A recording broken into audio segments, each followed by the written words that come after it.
Thanks everybody for joining the webinar.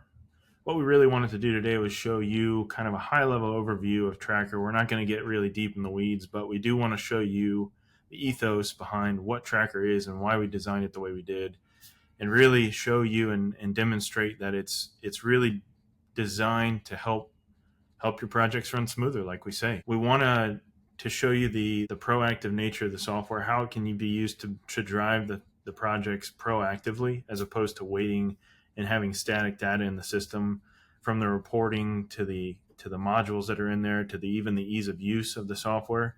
That's the idea behind this webinar. So keep that in mind as you're watching this, and really we hope that's what comes out of this, and we hope you get some real value out of this. So I'm going to turn it over to Andrew, Rachel, and Clint Scott. They're going to pitch and catch a little bit here on the demo and show you some of the high level features of the software. Thank you, Ricky. Appreciate that.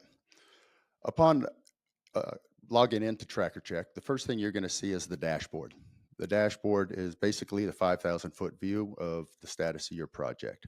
It gives you your ITRs broken down by subsystems, what's remaining, what's completed, and then the amount. It'll give you your overview of your punch categories, what's open, what's been closed, the type of punch you have based on the priorities. And of course, these are all customizable based on what your project needs are. ITR types, what has been open, what is still remaining. It also gives you a certification status, so you can see where you're at on your MCCs, your systems acceptance test, how many are open, how many have been completed. And then over here on the right-hand side, it just gives you the raw numbers of where these graphs are depicting over here and the percent complete of each one. After you move out of the dashboard, the modules within TrackerCheck and the navigation through TrackerCheck is over here on your left-hand side. We'll have the activities module, and Drew will go into this a little bit more in depth, but this is where you line out to the activities for your project. You sort out the importance of them. Once you input the activity into this, you can put the plan start, plan completion, actual start, actual completion, and this is reflective on the Gantt chart. Again, Drew will go into more detail about the activities. Systems and tags. You'll have your systems, you'll line out your systems, your subsystems, and your components. Within your components, this is a very robust piece of information here. With your tags and your components, you can put in associated with the work packs, the location that piece of equipment or tag is located at. If it's a regulatory item, you can put the vendor documentation in it, the make and model number, so you don't have to search over different books or web pages during your project. It's a one-stop shop basically inside TrackerCheck. Drawings is the repository for all your project drawings. You can create your drawing list here, again, so you don't have to go all over the place within 3-ring binders or what have you, different databases to find out your project drawings. Your punch list module, I'll go into a little bit more in depth. This is where a crew member could add a punch list. We can submit a punch directly into TrackerCheck here on the desktop, or we can submit punches mobilely as well. Once they are submitted mobilely or out in the field on an iPad or a tablet, it comes in as a smart punch review. This is a repository for everything coming in off of a tablet, and this gives your CMS admin or your punch admin time to look over and vet the punch items that have been coming in. This will keep you from adding duplicates or required, if there's more information that is required in order to put that punch on a master punch list. This is where the vetting process occurs. So you don't just get 1,000 punch items that are duplicates or just doesn't have enough information on your punch list. Upon reviewing the punch items, the punch list coordinator can go ahead and add to the master punch list if everything meets the satisfactory requirements for the master punch list. Up here on the master punch list is all the punch items that have went through the vetting process through the CMS coordinator or the punch list coordinator on your project. And this keeps track of The punch items, again, if it's been raised by, completed by, closed out by, and accepted by. This, this is all fully reportable as well in the report section that Drew will get into a little bit later. The preservation module, this is a module that is the preservation and maintenance module of your TrackerCheck. So if you have equipment that has not been set yet, it's going to take a little bit longer for it to be started up and commissioned. You can keep track of the maintenance and the preservation requirements within TrackerCheck as well. The ITRs is the repository and the templates of all the ITRs. Again, we said that there's over 500 standard ITRs. Tag ITRs, this is the ITRs that are associated with your tags. This is the check sheets. In this is where you generate your ITRs. You can send them to a PDF. If you still want to do hard copy and paper copies, you can send it to a mobile device. And upon sending it to a mobile device, it'll jump down into the bucket of the smart tag ITRs. This is where you can, the CMS coordinator can look at what's been generated, what's been sent to mobile, and we can assign a responsibility for that mobile ITR. So it can go to a group of people. It can go to your instrument techs, your mechanical guys, if it's just mechanical ITRs, or you can specify a certain person. Let's say you have a millwright out there that all he needs to see is the millwright ITRs. You can assign that responsibility to him, and that's the only ITRs that person will see while they're out in the field on their tablet.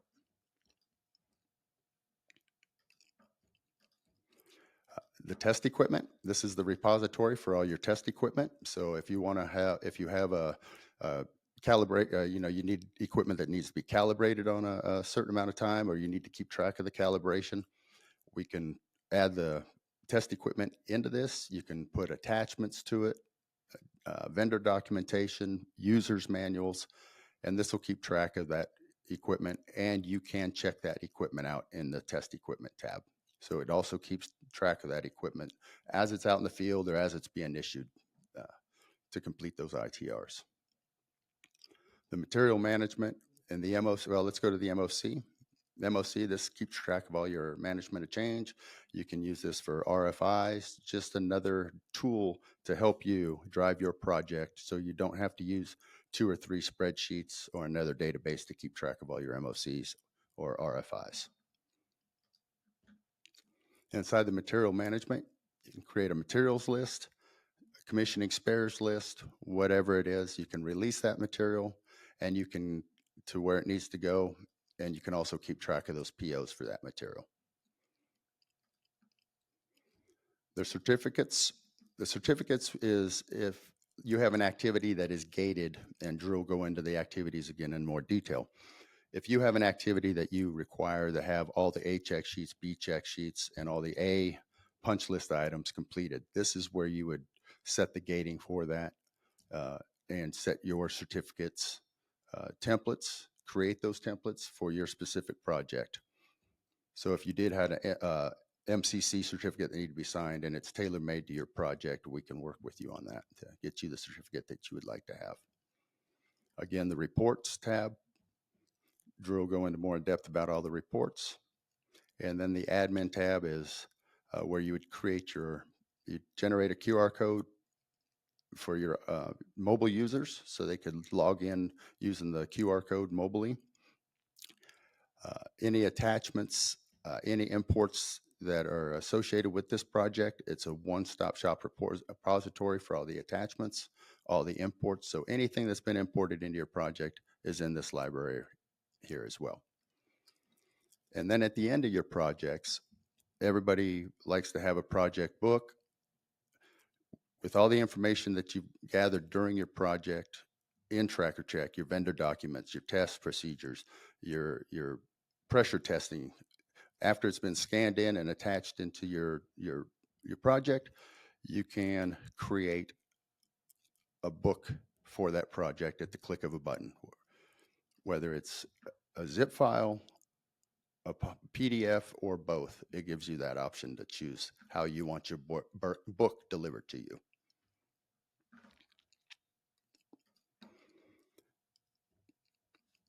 And then Drew is going to go deeper into the reporting of TrackerCheck. Again, this is a tool to help you drive your projects. Appreciate that, Clint. I'll go ahead and take over the screen.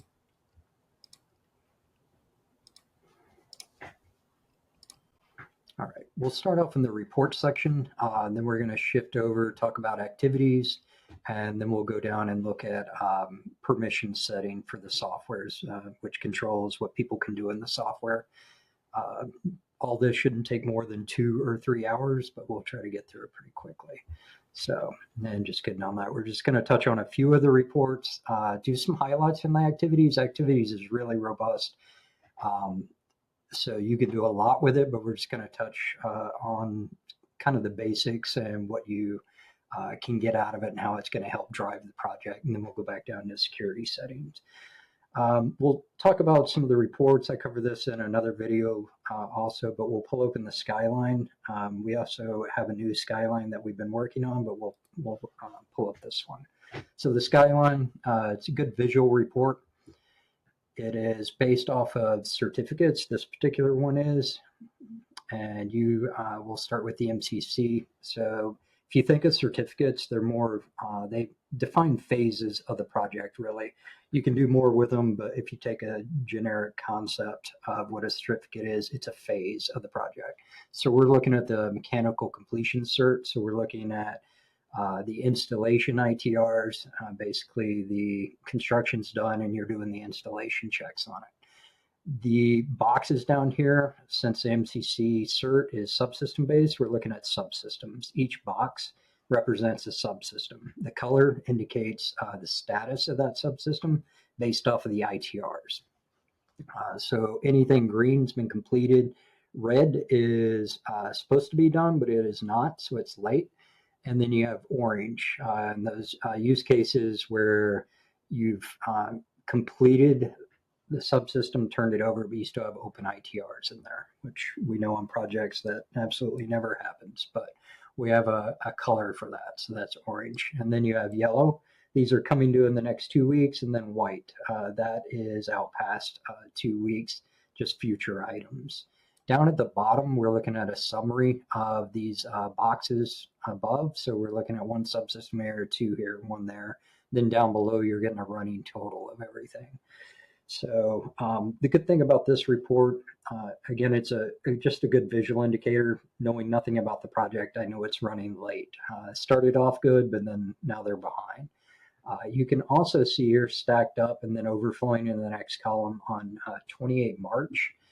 That's a lot of turnovers for subsystems. And unless you have a pretty healthy team, that's probably going to be a challenging week for you. And again, on 25 April.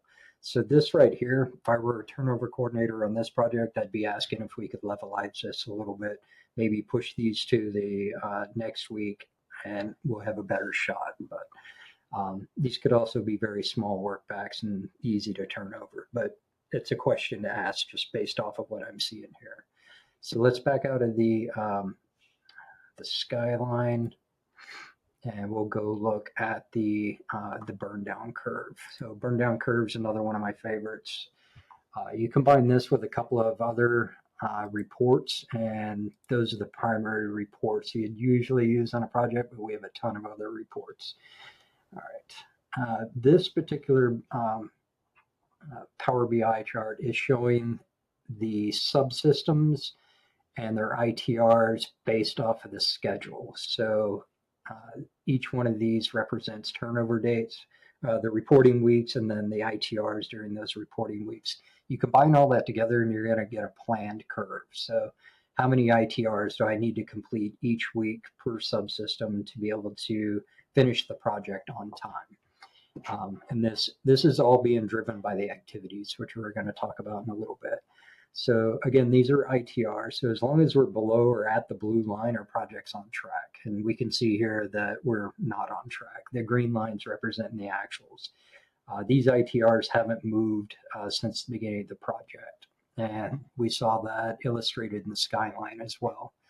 So this right here, what I like about this chart is it gives you the angle of attack. How much work are we doing, and how aggressively are we doing the work?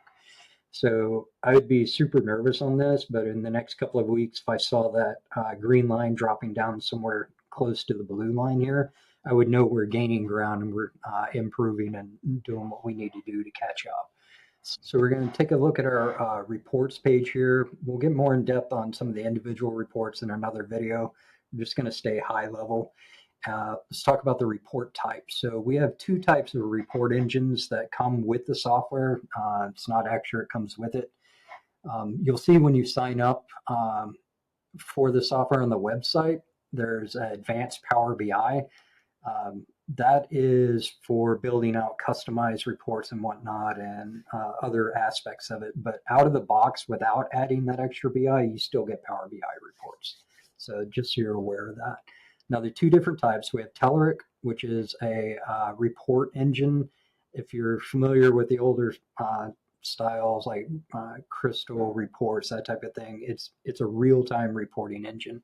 It's connected directly to the database. You run a report, it pops it up and delivers the data instantly. And I'll just pop one open real quick just so you can take a look at it.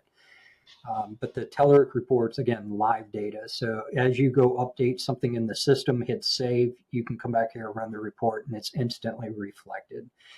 Each Telerik report comes with filters. You can export them to PDF and Excel.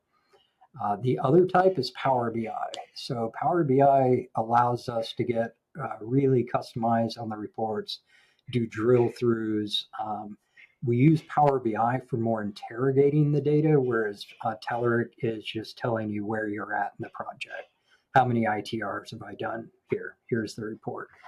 How many subsystems are turned over? Here's the report. When you get into Power BI, you're more looking at the interaction of all these things. You're able to do customizable dashboards, which we've seen before. You can also, like I said, do drill throughs. You can give a high level KPI, click on it, drill down, get some more information, drill down. So it allows you to get a lot more flexible and a lot more data integrating to pull things together and give you a synopsis of the project. So with all of these reports, there's some really good ones that help drive the project. The ones that are driving the project that tell you if you're on time or not, those are being fed from the activities. So let's move off of reports and go look at the activities. In the activities section, you've got three things here. You've got the activities page. That's where you're actually defining your activities. And then the Gantt chart, which is interacting with the activities to give you a Gantt chart view of those activities. And then the certificate details. So I'll pop open the activities page here. And before you get too overwhelmed with all the data on the screen, let's just talk about what an activity is. An activity can just be a task. We need to run the diesel. It's a milestone for this project. We need to capture when it's run. So that could be an activity. Walking down subsystems for a handover from construction to mechanical completion group, that can be an activity, those walk downs. It's things you need to do on the project that you want to achieve to show progress. Now, the activities page, using this activities column, was designed to interact with Primavera or Microsoft Project. Whatever your scheduling tool is, you can set up your schedule like you always do. We're not trying to replace Primavera, Microsoft Project, or any of your project scheduling tools. We're not trying to replace it. We're trying to enhance it. So the scheduler, you deliver your schedule. You can take that entire schedule and based off the activity, pull it into the system if that's what you need for the project, or you can just cherry pick the data off that's appropriate for commissioning or startup or the mechanical completions and just bring those items in. What that does for you is you're pulling in the scheduled dates now, start and stop dates. You also have the activity in our system, so if we're tying it to data, like the ITRs or associating with a cert, we can backfeed the scheduler when that's complete. So I've been on projects before where I had to interact with the scheduler prior to having this in Tracker, and my Friday was consumed going through row after row after row on a schedule that the scheduler defined, and then grabbing data out of our system, handwriting it, and then deliver it. And then the rest of his day was compiling all that data and running the reports. if you go to where this page came from, it came from that pain point on that project. So what we did was we now can export this, import it via spreadsheet, and interact. So nobody's writing on paper anymore. We're consuming the actual activity number, so there's a direct link. It can also take the place of a schedule. So if you're not running a project with P6 or project tools, you could still do that in our software. So, and we do that quite a bit throughout the software. Is we either enhance what you have, or we can be a stopgap and fill in that missing item that you may have. So at its core, activities are just things that need to be done on the project. Activities. On the activities page, you can establish parent-child relationships. You can add predecessor activities. A lot what you can do with Primavera as well. Again, we're not trying to replace Primavera. But here you can see a Gantt chart view of these items, and there's a relationship between those two systems or subsystems there, showing their start, stop date, picking up durations, progress, etc. You can do a lot more with activities. One of the items we do use it for is certificates. So if we bring in a certificate here, I turned on the certificate column, so you can now see the certificates for this particular activity. This one has an SAC. This SAC, since it does have a certificate for this activity, we're showing not ready. Well, why is it not ready? You can turn on the ITR status, punch status, predecessor cert, and it tells you why you're not ready. You're not ready on your punch. So you have some punch holding these items up. So from this one page, based off of what you are doing on your project, how your schedule is set up, the gating for these certificates, it can tell you exactly what's holding up a turnover. So it's no longer having to go drill down and interrogate the data. It's doing it for you, and it's giving you a simple visual indication right there. You can also go to generate this, and it'll tell you, punch, it's not ready. So we try to make things as simple as possible. We try to simply integrate data from other softwares without having to do complicated integration. We can integrate with other softwares using APIs, but spreadsheet interactions are fine for most projects also. All right, so we'll step off of activities and we'll go talk about the security for a second. So under global activity, under security, you can talk about roles and permissions. Big picture, without going really deep in this, is when you log into the software, and you can see me logged in up here, the software sees which project you're logging into, grabs your security rights for that project. You can customize it per project too. So I could be a full-blown admin on one project, a read-only user on another project. What that does is give you really granular control over what people can do and see. So if you want the software to be exposed to the technicians and they can fill out the ITRs on the web page, but you don't want them getting overwhelmed by everything on the left side, you can actually set up a security group, and we'll help you do that. You can set up a security group where the techs only see 2 or 3 items off to the left side here. And then when they log in, they just see punch, they just see smart tag ITRs, just a couple of things they need to do, use and do in the software. That speeds up training. You're not having to train people on a lot of different things over here. You're not having to tell them to stay out of things. You just control it at the security level. I mentioned that we can help you do that. That would be our support team. Clint Scott heads our support team. He can help you. So when you sign up on the website and get an actual subscription, you'll be contacted by Clint Scott or one of the team. They'll reach out to you and ask you, hey, do you need help setting this up? Where are you at? What are you trying to achieve? Or if it sounds like you're good to go, we can back off and let you use the demo yourself for a while. But any of these nuance items like setting up security, that's definitely a nuance item.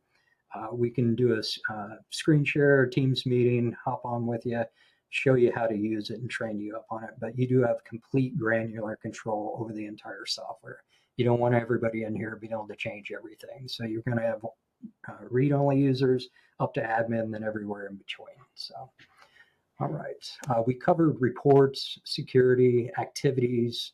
I'm going to go ahead and turn this back over, but really appreciate everybody's time. One of the defining features of TrackerCheck and what really speaks to the new cutting edge technology that we built is that every single data point in the system has an API endpoint. So depending on how technical and how granular you want to get, you can actually tie every single data point through an API to something else. So if you have another system or another software that you want to pull information into, you can use any one of our APIs, and we have them all set up where you can go in and see them. We're very open and open to connectivity and tying into other softwares. We're very much software agnostic. So in terms of APIs, that's one of the really defining features of our software as well. Thanks, Drew. I appreciate the overview there. As you can see, we get lumped into the CMS brand of software solutions, but really we're a lot more than CMS. We're really operational readiness and technical integrity all wrapped into one project delivery tool. And that's really what we like to brand ourselves as, more of a project delivery tool as opposed to just a regular old CMS.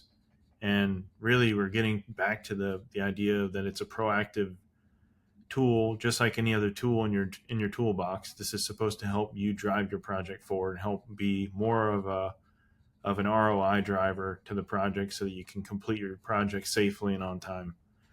So we'll get into more details and more granular information in future webinars, but really appreciate the time. And if you go to the website, you can sign up for a two-week free trial right out of the gate. You don't have to wait for a demonstration or a quote or anything like that. You can go in and put your information in, sign up, and then within 30 minutes, you'll be up and running. You can get your data in there and start trying it out. So do yourself a favor, sign up for the 2-week trial. I think you'll really appreciate when you do.